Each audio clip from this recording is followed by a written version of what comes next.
And I'd like to introduce Rick Layton. Well, that's pretty presumptuous applause. You don't know anything about me. You don't even know me. I'll pull you later.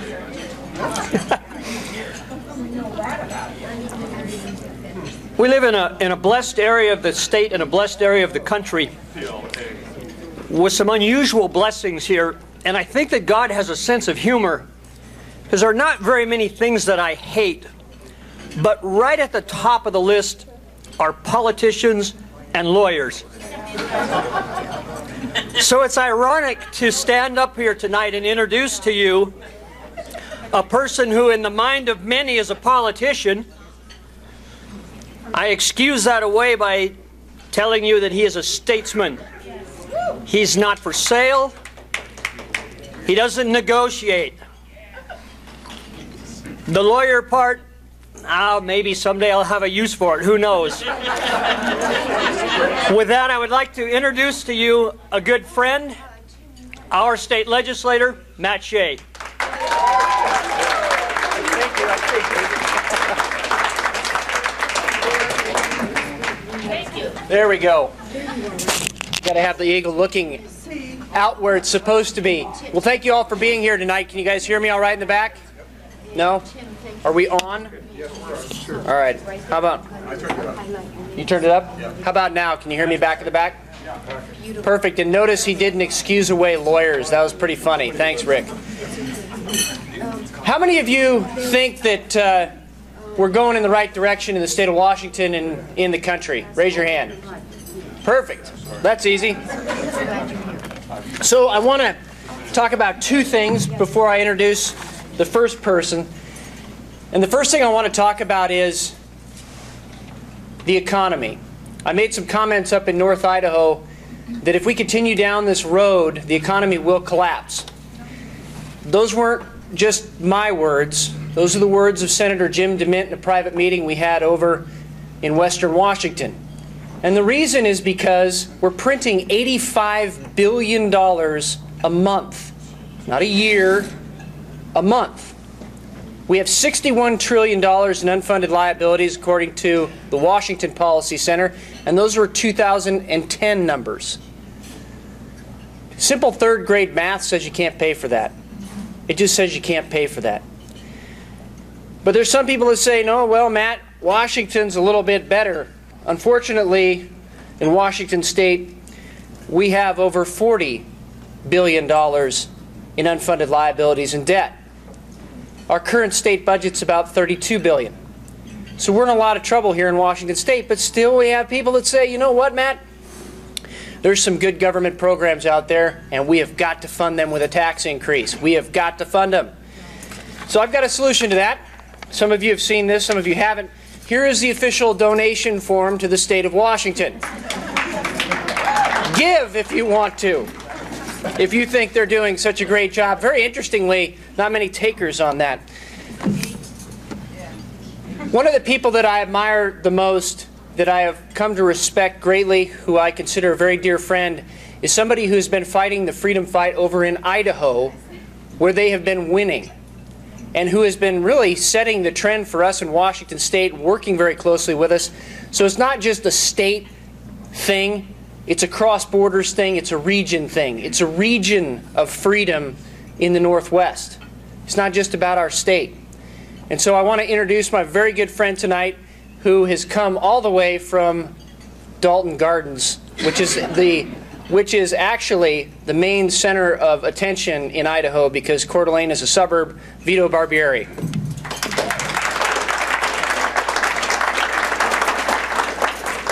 Thank you very much for allowing me to join you this evening.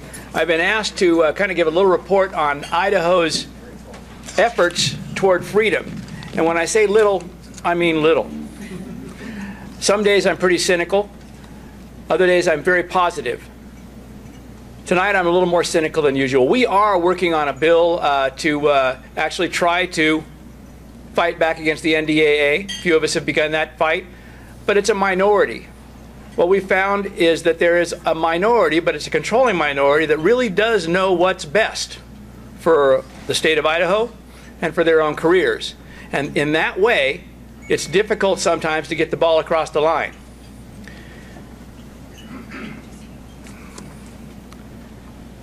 We worked really hard last year to enact a firearms bill that made sense for Idaho citizens.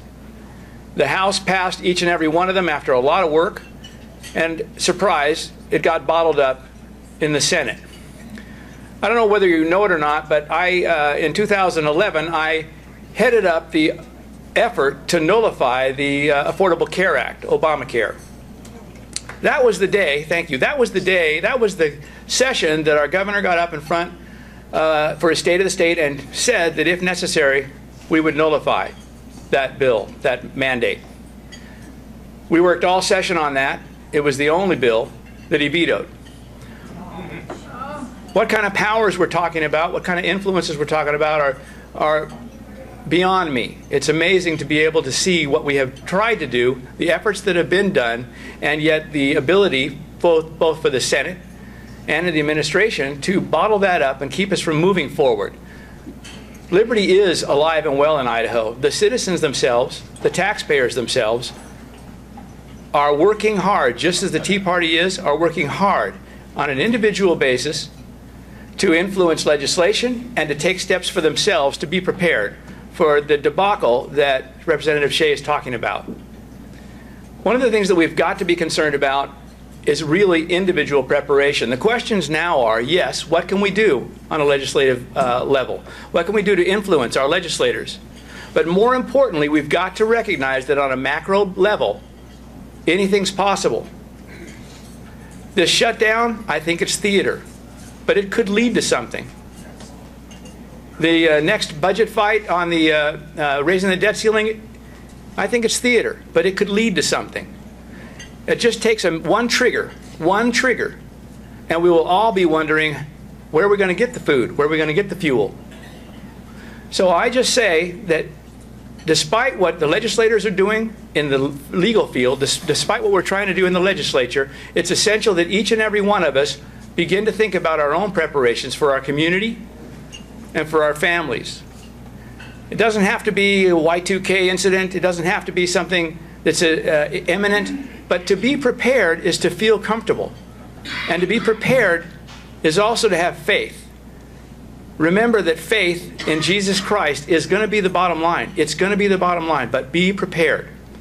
So we can go off on these ideologies. We can go off and talk about the independence of the individuals. We can talk about the necessity of the individuals to be prepared.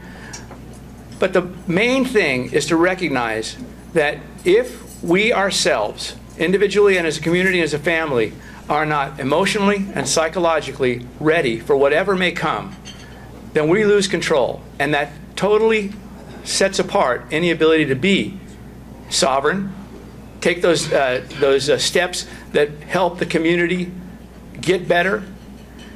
We've got to forget about what's going on in D.C. and focus on our states. We've got to focus on our states and our communities, counties, cities. Be active, stay local, and let's just let D.C. do what it's going to do. In Idaho, we're trying to, within the House anyway, we're trying to act independently, not so much for the powers that be, the federal legislation, but as I was saying, that minority that really believes that whether or not the federal government, let's put it this way, anytime the federal government acts, no matter what part of our lives, it preempts anything the state would do. There are legislators that have the mindset that there is nothing that the federal government cannot act in that doesn't law. Consequently, with the choice of the state exchange, the choice was two. Either we have a federal exchange or we have a state exchange. That mindset doesn't have any room for, how about just no?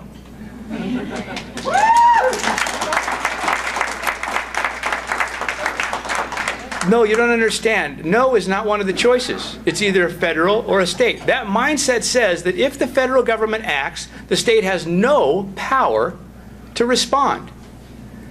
And that has got to be overcome. And the only way that can be overcome, whether the Tea Party is irrelevant or whether it's powerful. The only way that it can be overcome is by organizations just like this that stay active, stay focused, and continue to move forward. Thank you very much for the opportunity to speak today.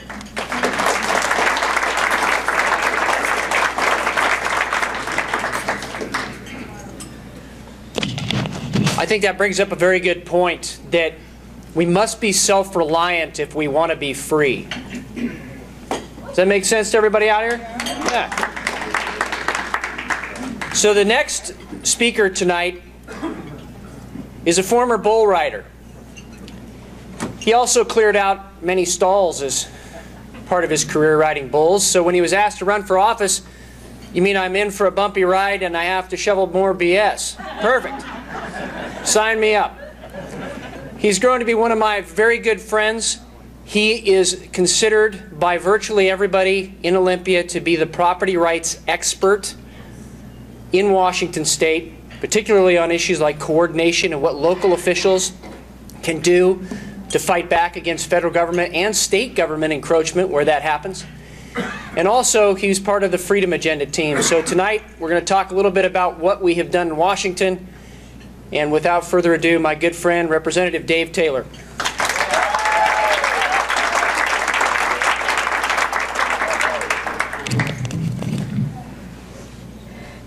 Wow, thank you, Matt. After an introduction like that, I think I should just say thank you. I'll be here later if you want to talk to me. Sorry about the camera. I move around a lot. You know, before I get started, there's two pieces I guess I would consider housekeeping that I want to hit on. First, when we walked in, there was some literature out for a good number of candidates here in the Spokane area. Folks, I'm not here to endorse anybody. I'm not here to tell you who to vote for, but I am here to tell you need to get to know them. Matt already mentioned it, we sat in a meeting with former Senator Jim DeMint, and the other item that he said, and Matt already hit on one, that I took away was the federal government's broken and there is no hope in it.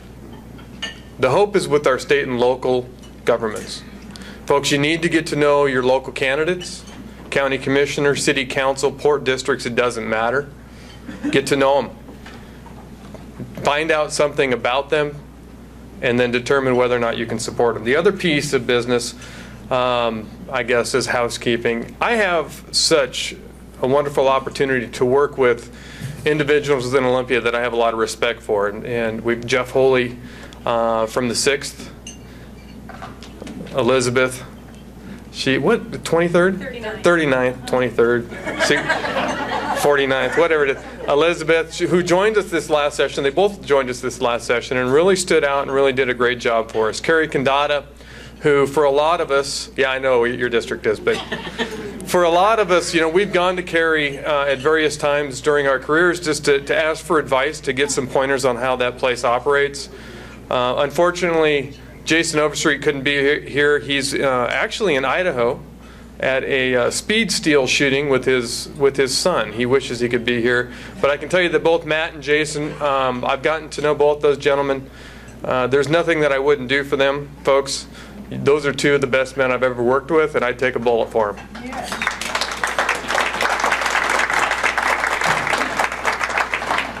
It's always nice coming to an event like this because I don't have to convince you that freedom and liberty are great things. You know, unlike Olympia, where, you know, we get called all sorts of things: conspiracy theorists, titanium crew, tinfoil hat wearing, right wing. That's just from the Republicans. So how did we get there? We started last year in about May, June. Matt, Jason, and I talking, and we thought, you know, it's not working. We put ideas forward, it doesn't go anywhere, and we start all over in the next year. It's not working. We need to do something different. We need to do something that'll set us apart, that'll help us bring the message to the grassroots that they can get behind. So we started formulating what became to be known as the Freedom Agenda. And we started by thinking and discussing, you know, what stands out to us, what's our platform. When we run, we've all run elections now, what do we stand for? And it became less government, lower taxes, more freedom. And we set forth a series of bills that started out as 14 that fit under all those titles. It ended up growing to be 40 bills. And folks, those 40 bills represented the most successful conservative slate of bills in Washington State, the successful slate of bills in Washington State in over a decade.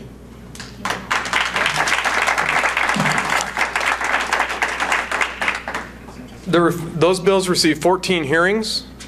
7 of those bills were voted out of committee. 5 of the bills were signed into law without veto. And 1 of the bills became an amendment to prohibit the use of Sharia law in specialty courts.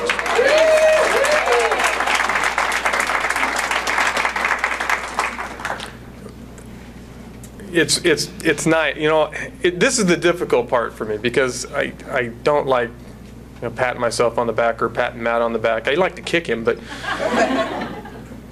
we couldn't have done it, folks, without you. And I mean that wholeheartedly. We put forth a series of bills, and we put them out there for everybody to see in November. And we started getting emails and phone calls, and quite frankly, snail mail, saying, we support you. Go forth. Tell us when there's a hearing. Who would have thought that the indefinite detention bill, to nullify it, not only would get a hearing, but got a separate work session in Washington State? Who would have thought that the drone bill would have not only got a hearing, but passed out of committee, ready to be voted on, only to have the chair or the Speaker of the House kill it?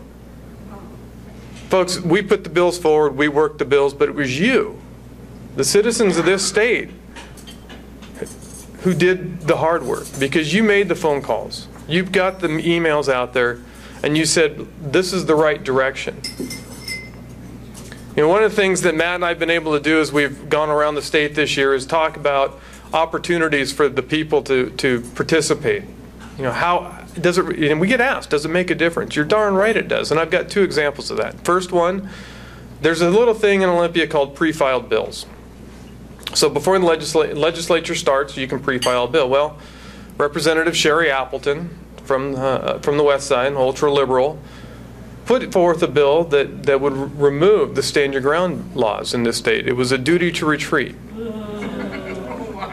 That was the reaction of virtually everybody in Eastern Washington, and she never ran that bill. It got pulled. And it wasn't because Matt or I or Carrie or Jeff got a hold of her and said, that is ridiculous, pull that bill. It was because she was receiving thousands of emails and thousands of phone calls from people who said no. So when somebody says to you, your voice doesn't matter, tell them they're wrong. Tell them flat out, they're wrong. The other piece is 1588, which is, everybody knows, most likely knows and hears, the gun bill in this state. You know, we've been credited with killing that bill, and I can tell you we worked hard on putting forth a series of amendments to make it pretty painful for them if they had chose to pass it. But once again, folks, it was you all that killed that bill. It was you showing up to the hearings and sending the emails and making the phone calls that made them realize, you know what, if we pass this, we're not coming back. Because ultimately, 99% of the people in Olympia, that's all they care about, is actually getting back there. So in 2014, there's everybody, so the way the legislature works is that as a biennium, you introduce a bill in the first year of the biennium, it stays around for the second year. So all the bills that we had as part of the Freedom Agenda from last year are still active. And we're going to still work on those bills. There's one piece that is not part of it that we're going to introduce in 2014, and it's to put the federal lands back onto the tax rolls.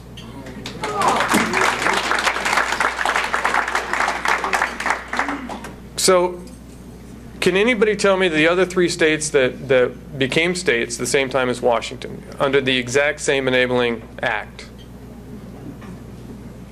I know you can, Matt. Montana, North and South Dakota. Okay? 46% of Washington State is under federal management.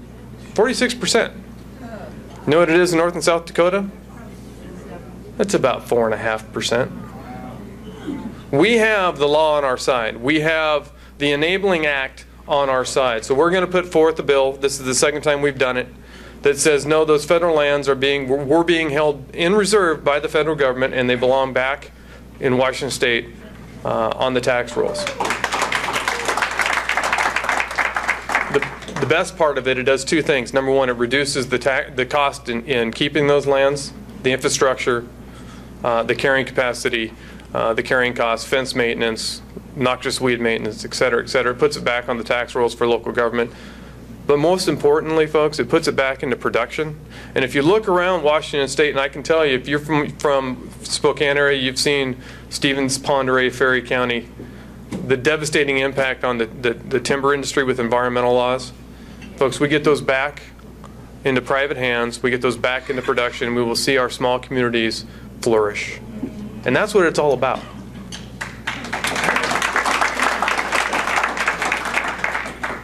I guess to wrap it up, you know, as I come to a meeting like this, and as I think about what am I going to talk about, I have to admit it's difficult for me at times, because you know, we sit over there in Olympia, and quite frankly, folks, Matt, I don't know if he'd ever admit to this or not, but we get beat up pretty good. But then I get to come to an event like this, and I get a pat on the back, and I get a, hey, keep up the great work. And folks, from my heart, thank you, because it keeps me going. I couldn't do it, number one, without my wife and family support, but number two, without all your support. So thank you. Thank you for the emails. Thank you for the phone calls. Most importantly, thank you for the prayers. God bless all of you, and thank you.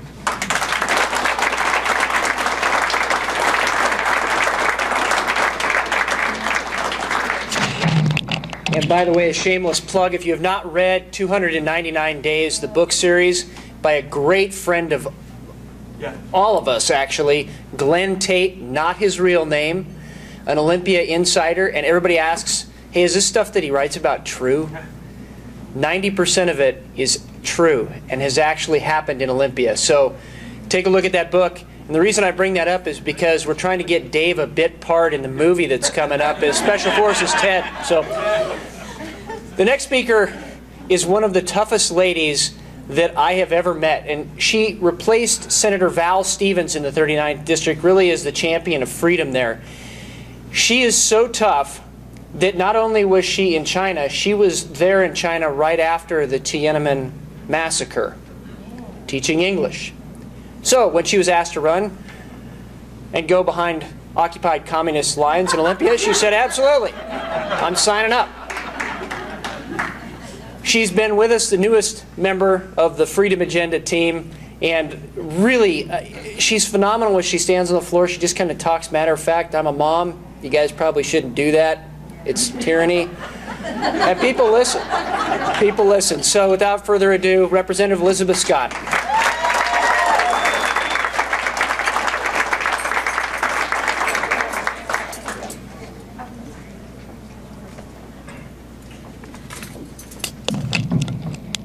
Thank you.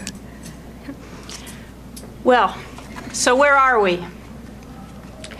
Well, I'd say that we are living in a post-constitutional country with a couple of Marxists in the White House, an oligarchical Supreme Court that has no checks on its power, a Senate that for 4 years hasn't passed a single budget that the House has already passed and sent over, and a House majority that mocks their colleagues who dare to state the obvious, that we're printing $40 billion or $45 billion a day, according to former Senator Jim DeMint, and we're financing 70 to 80% of our debt. So we're kind of like Wile E. Coyote, you know, when he runs off the cliff, but he doesn't fall until he looks down and suddenly realizes the predicament he's in. And that's just at the federal level. So let's move down to the state level. Where are we and what are we doing? I'll start at the 30,000-foot level because I know a lot of you have spent a lot of time focusing on the federal level, and so I'm just going to give a very quick primer on the state and the way it works.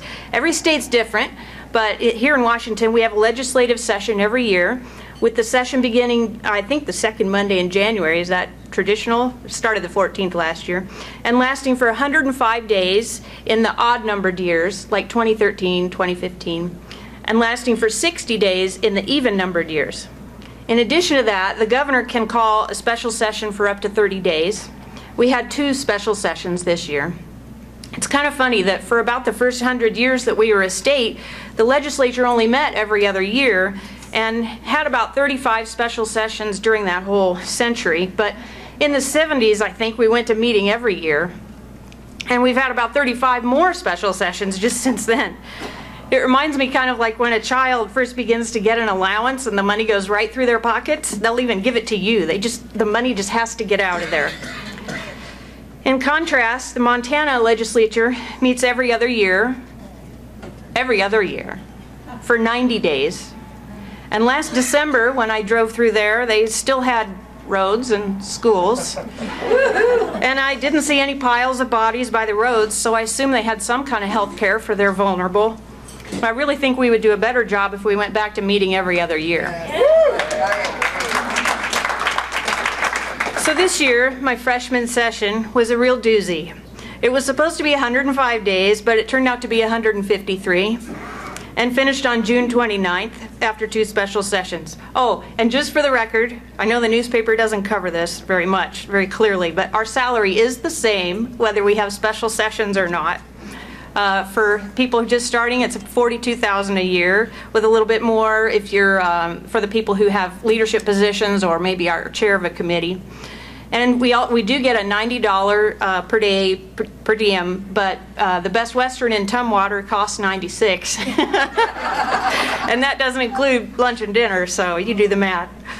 We'll head back down to Olympia in mid-January for the 60-day regular session. And we can drop bills beginning in December, pre-file them for the 2014 session.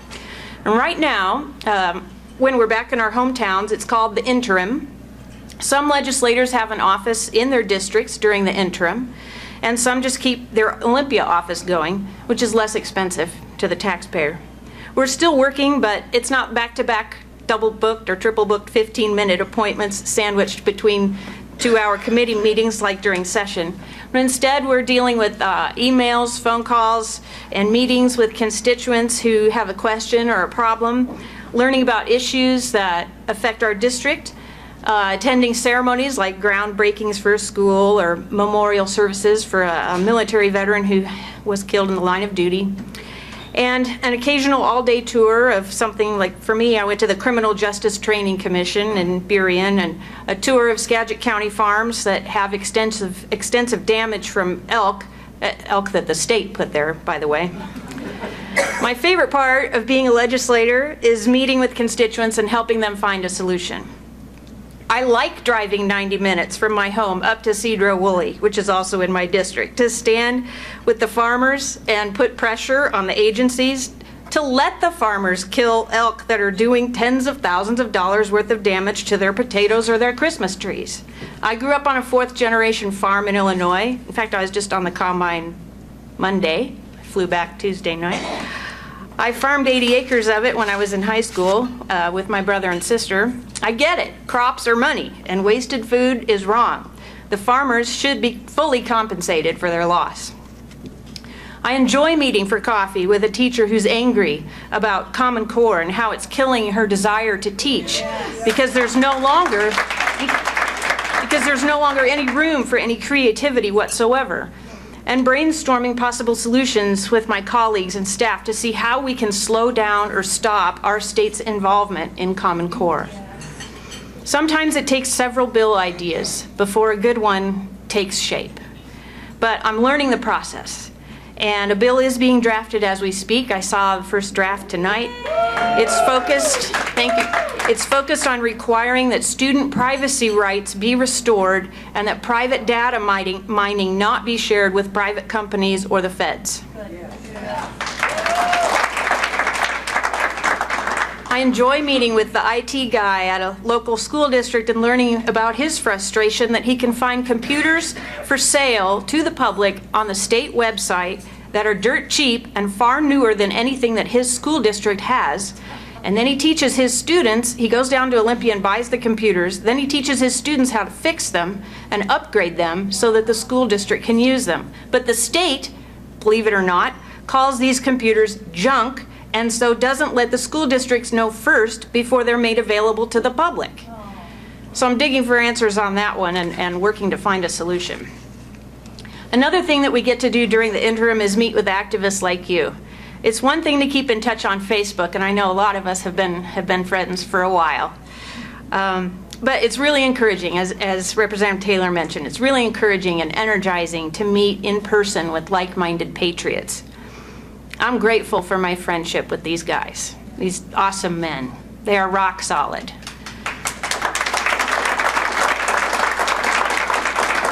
But frankly, I was pretty emotionally drained at the end of the session, and it is very refreshing to me to be with groups of people who understand the proper role of government and who are working with us to restore liberty.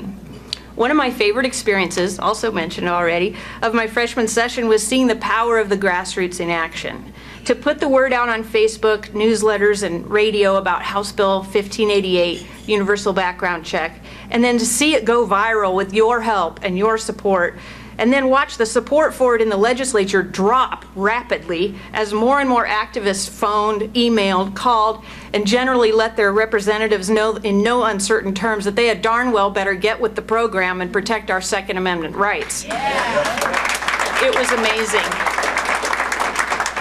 In my district, the 39th, in 1 week, for example, just 1 week, I received 105 personal letters, not form letters, demanding that I protect our right to bear arms, and 3 letters asking for more so-called gun control. But this topic isn't over. The statists never rest, do they? So neither must we. So this summer I've also been discussing I-591 and I-594 and teaching that universal background check equals registration, which leads to confiscation. Okay? Make sure, thank you, make sure that you are discussing this with your friends and your relatives. It's critical. Make sure they understand it, that universal background check equals registration, which equals eventually confiscation. It's already happening in California, where they already appropriated money. Their legislature already set the money aside, and it's being spent to go round up guns. These were guns that were purchased legally, by the way. They were purchased legally, but the laws about who could and who could not own guns were changed. And so now, because they have the list of the homes and where the guns are, they're going to the homes. And sometimes they're even lying. So they'll wait till the husband, the man of the house is gone, and they'll knock on the door, say a lie to the wife, get in, and once they're in, they go hunting and they find the guns. And they take them. So it's not a hypothetical. Hunting, not our kind of hunting. The flip side to this activism, though, is that the other side uses it too. They're meeting this summer and fall, probably tonight, with their favorite lobbyists and special interest groups to plan ways to increase state control of counties, towns, and your backyard, whether it's through deeper implementation of Agenda 21 to supposedly protect the latest frog, bat, or weed, and yes, I have seen all 3 of those come across my computer. It's out there. They're working on it. Or planning how to use Bloomberg's millions to mislead Washingtonians about universal background check next year. In fact, Representative Jamie Peterson said in an article this week that it's not a waste of time to bring it up again in the legislature. They're planning how to bring up many of the bad bills that were stopped by the majority coalition in the Senate this year. Bills like the abortion mandate, forcing small businesses to provide abortion coverage to their employees if they offer health coverage at all. An anti-choice bill, if I ever heard one. Or the Washington Dream Act. They want to bring that one up again, which is a sad, in my opinion, sad plea for votes, by promising illegals that they'll qualify for taxpayer-funded college scholarships with a 2.0 GPA in high school, even though 31,000 American citizen high school kids already qualify for that scholarship and are on the waiting list. So it's basically enlarging the pool of disappointed kids who feel entitled to your money for getting a C average. They're traveling around the state making their case for why government needs more of your money to fund transportation projects that didn't make the cut when we already passed a bill this year giving over $8 billion for transportation. So we can't rest on our laurels, can we? Now's the time for us to plan, so I'm glad you're all here, and to inform our neighbors so that when those bills appear, you're ready to show up in droves. Come in a carpool, please, and testify in committee why that bill is a bad one or a good one. One of the saddest things that I learned in my freshman session was how many legislators rarely read a bill, if ever. One longtime legislator told me that she just listens to what the people say in the committee hearings and votes on that. So it's basically whoever cries the loudest wins. The squeaky wheel gets the grease. A more positive way to look at it is, the world is run by those who show up. So please, be ready to show up in January. And now back to Matt Shea. Thank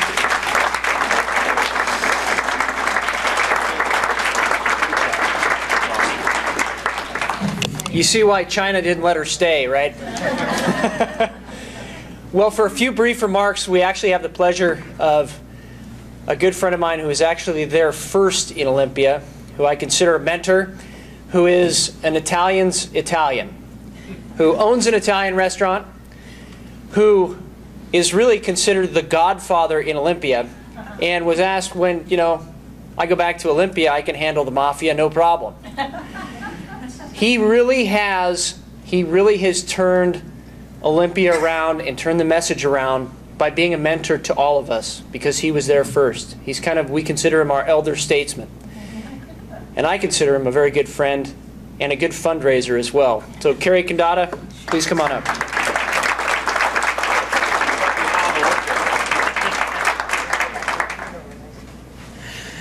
Thank you. It's great to be here, and I'm only going to take a couple minutes. I really am here to thank you all. Because when I came in 2003, I started the Ron Paul caucus, and I met with myself twice a week for 4 years before somebody else showed up that knew what was going on. And it's because of groups like this that have brought legislators to us, like these folks, that have put the power back in me, put the faith back in me, because I was there for several years and thought, you got to be kidding. People asked me what was the most surprising thing when you got to the legislature. I said, it was who's running the show. It was just shocking. I went home and told my wife, you wouldn't believe who runs the show down there. And over the years, that's changed dramatically. And I want to tell you, Washington has changed a lot in the 11, now going on 12 years for me. The House of Representatives is a completely different group of people, thanks to all of you, and thanks to all of these incredible representatives who have, again, given me great faith. I was ready to cash it in a few years ago, and when these guys came along, I thought I better stick around and keep them on message, but it turns out they're keeping me on message. Thank you very much.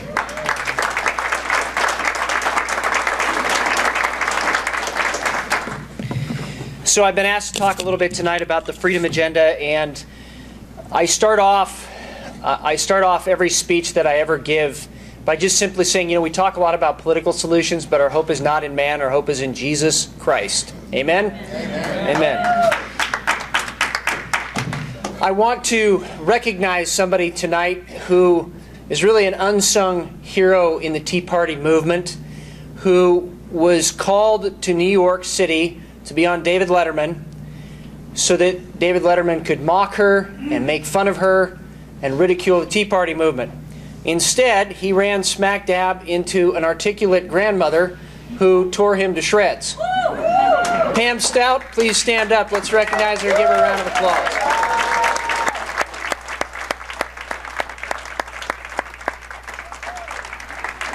We also talk about local races and how important it is to get good city councilmen, good county commissioners on board.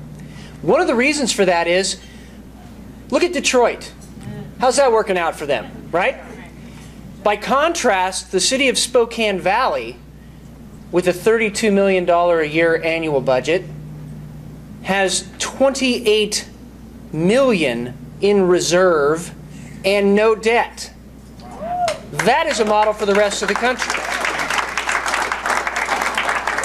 Two of the people that are running for city council are here tonight. Rod Higgins and Ed Pace. So please, gentlemen, stand up. Let's recognize them.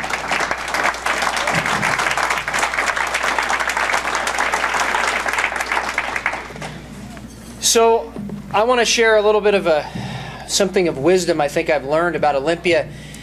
So in Scripture it says that a contentious woman is like dripping water. If that's the case, then Olympia really is like being waterboarded. It really is. And tonight I would just like to say I'm honored to be here with all of you gun-toting, freedom-loving radicals this evening, right? Yeah.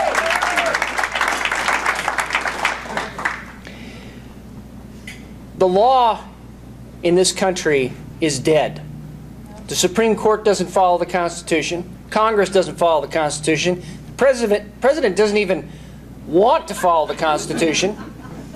And yet we're the ones called radical. Pretty interesting, isn't it? Pretty interesting where we're at in this country.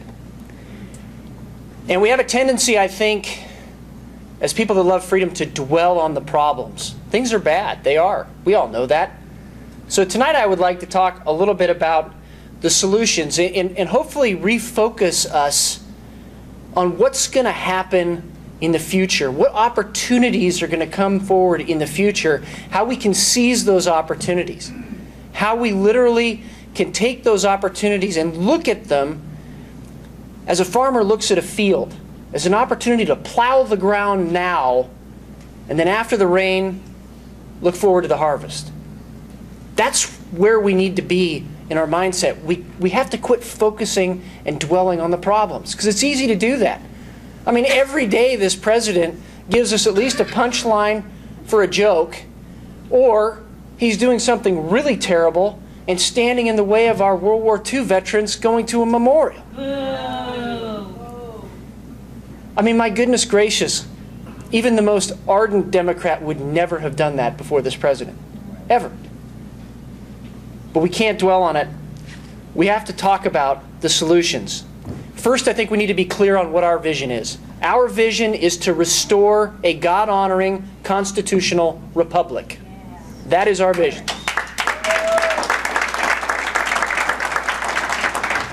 We also have to be clear on our mission. And our mission is very simply this. It is to show up and defend freedom locally. That's what our mission is. You know, the forces of immorality and Marxism and evil count on one thing. They count on one thing. Us not showing up. And you know what? Often they're justified in that. And I think if you look at some of the things that have happened this year with the Freedom Agenda, that should encourage you that when we show up, we actually win. And we cannot allow ourselves, I think this is the third thing, we cannot allow ourselves to be fooled by politicians. We need to test the spirit, as it were. People who won't sign the Taxpayer Protection Pledge, people who won't sign the Property Rights Protection Pledge, people who won't sign the State Sovereignty Pledge, who won't put their beliefs in writing, who won't endorse the Freedom Agenda, we should be asking them some very, very hard questions. Very hard questions. Because you know what? They get away with it. We hear what goes on behind closed doors in Olympia. We hear them say the opposite of what they say publicly. That has got to stop. A duplicitous country with a duplicitous leadership is going to give us more duplicity. And that duplicity is going to lead us into an abyss. That's what's going to happen. We need to ask them questions like, why are you going to support a gas tax increase when 62% of small business owners in this state are opposed to any gas tax increase whatsoever? That's NFIB. We need to ask them, why are you going to support a gas tax increase when 70% of the people in this state, when polled, say they're against it? And oh, by the way, we're building ferries that can't float right, bridges that are literally held together with glue right now that are sinking, and we built a ramp in the wrong place. Shouldn't we get that right first?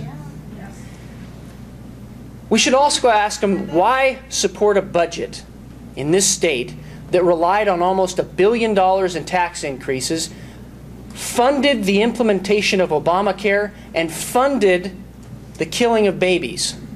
We should ask why. Make them explain themselves. You know, we don't need people to say one thing on the campaign trail and do another in Olympia. We just don't. And I want to say very clearly that leadership is not about the ability to compromise. It is about the ability not to. Right.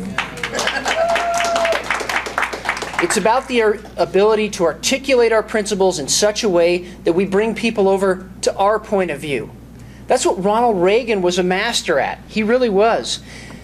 And that takes courage, because you know what? The easy road in Olympia is a yes vote. That's the easy road in Olympia.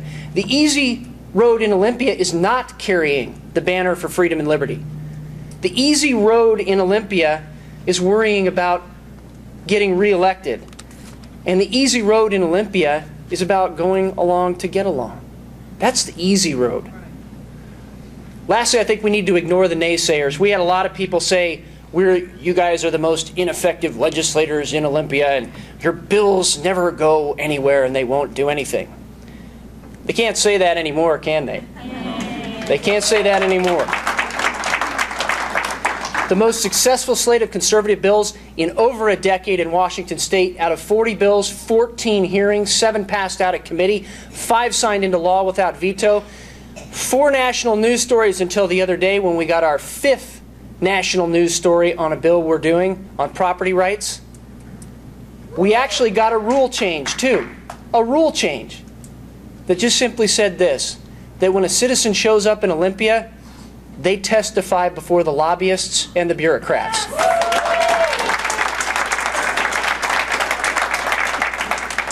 And last but not least, with your help, like Dave said, we killed gun control. Phenomenal, phenomenal win. Set them back in a decade, and let me tell you something. The best part about it was watching their faces on the other side of the floor when it was killed.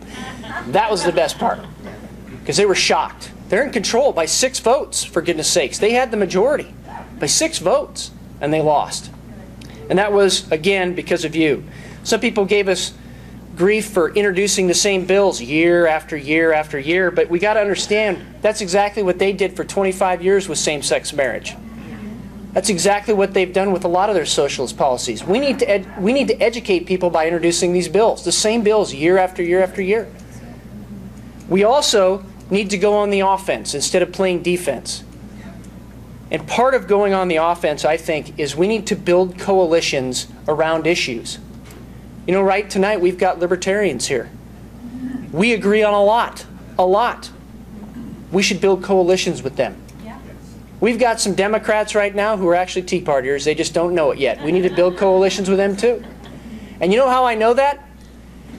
When Matt Shea and Dave Taylor get invited by a lesbian to speak in downtown Seattle to anarchists and Democrats, we are making progress.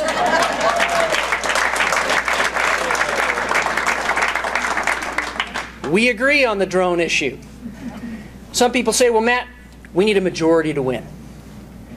Well, we've had a majority. We had a majority in 1980 in Washington State. We had a majority in 1994, 1996. And you know what? We lost it every time. You know why? Because we compromised. In 1980, we passed a sales tax on food, and promptly the Republicans were kicked out. Conservatives stayed. Then in 1996, we tried to expand our budget and expand the massive size and scope of government even more. And the people said, you know what? That's not why we put you there. You're gone. We don't need a majority. We need that irate, tireless minority. We need people who are just going to stand for the truth, because the truth speaks for itself. If we do that, we change things. That's what happened with the Freedom Agenda. We're 7 people. We have a gang of 7. They have a gang of 8, right? We're always outnumbered.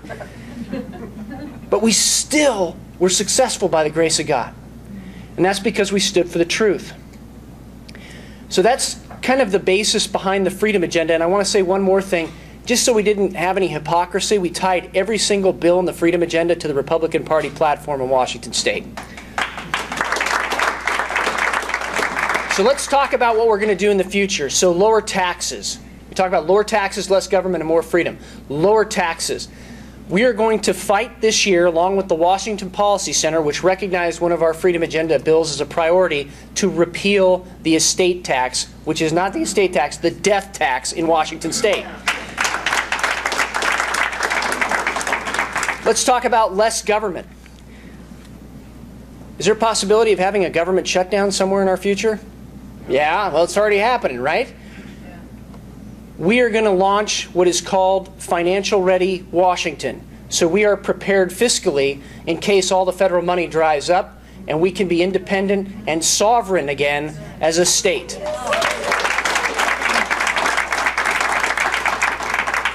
Under more freedom, pro-life, we are going to make sure that any budget that comes out,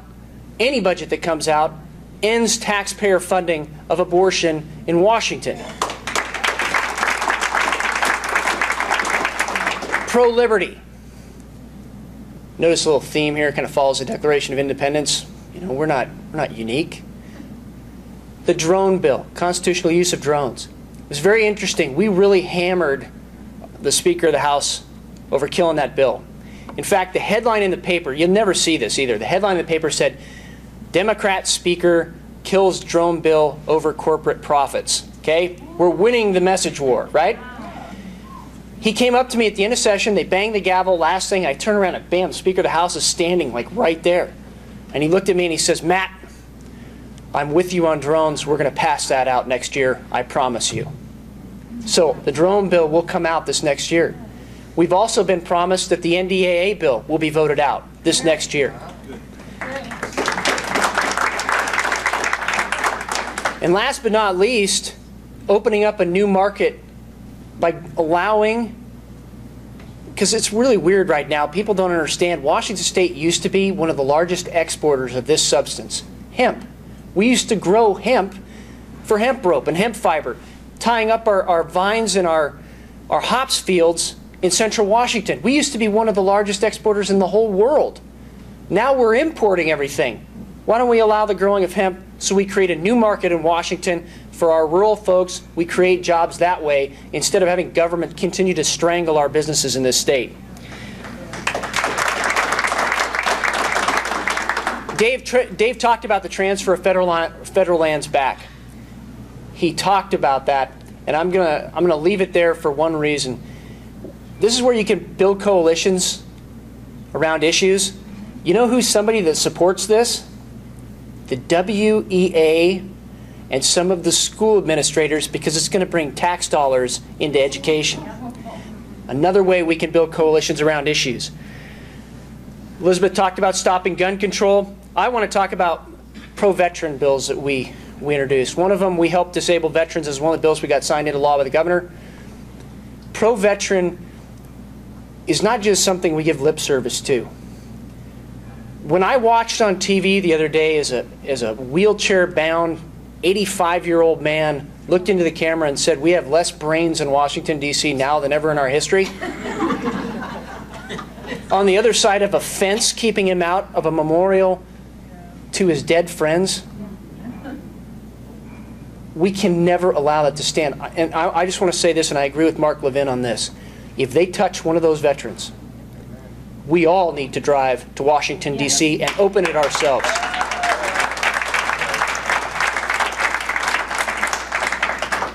We also need to make sure we secure our elections. First of all, you should be a citizen if you're voting. And secondly, we need to go back to the polls instead of doing this all-mail stuff.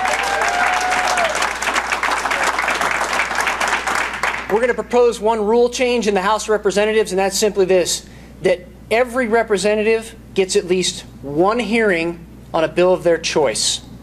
So we give the people a true voice in Olympia instead of allowing committee chairs to strangle the voice of the people.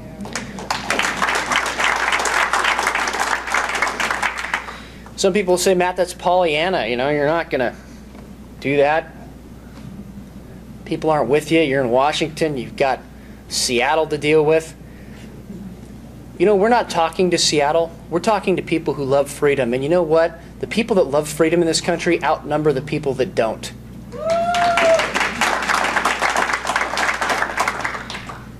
Well, that's not electable on the west side. You guys aren't even electable. You know what? They said that about all of us before we got elected and Ronald Reagan in 1976, right? So let's knock off the they're not electable stuff. Let's challenge people when they say that. In fact, if somebody says that somebody else is not electable, that's probably the person you want to vote for, right?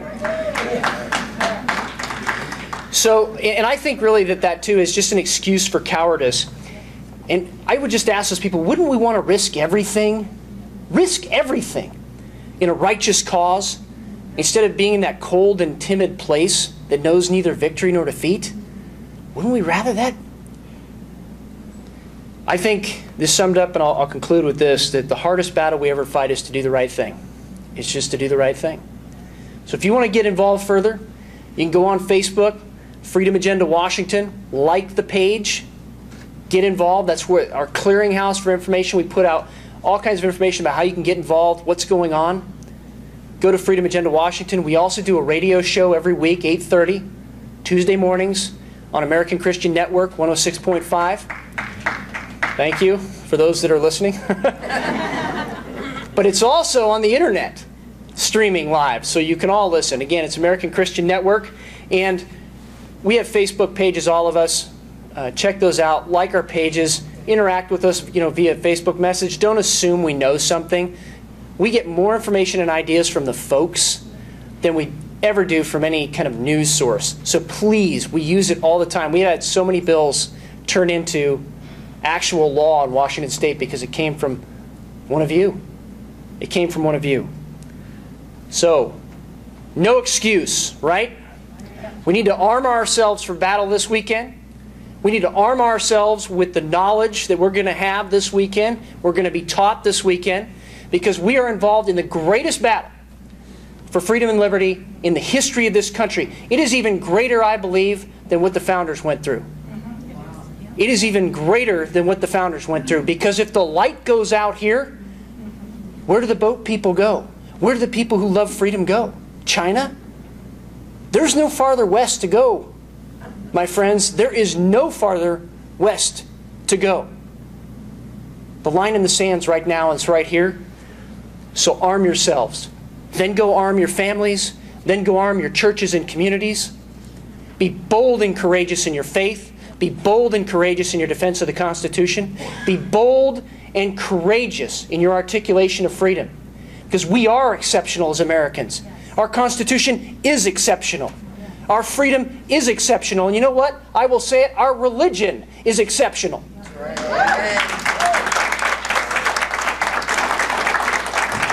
And I hope that when we leave here tomorrow, that by our thoughts and our words and our actions, we not only bless God, but we leave a country where our kids and our grandkids can live in peace and prosperity and freedom. I want to thank you all for being here tonight. And I think if we have a little bit of an option, can we take some questions, or are we done? We're done. Okay. I want to thank. They can stay and ask you questions. They have plenty of time. Yeah, because you pointed out where we're at. We're probably not going to even get 5 feet that way, right? So please ask us questions. I want to thank you all for being here tonight, because that means you care. May God bless all of you. May He make this generation the greatest one. Thank you very much.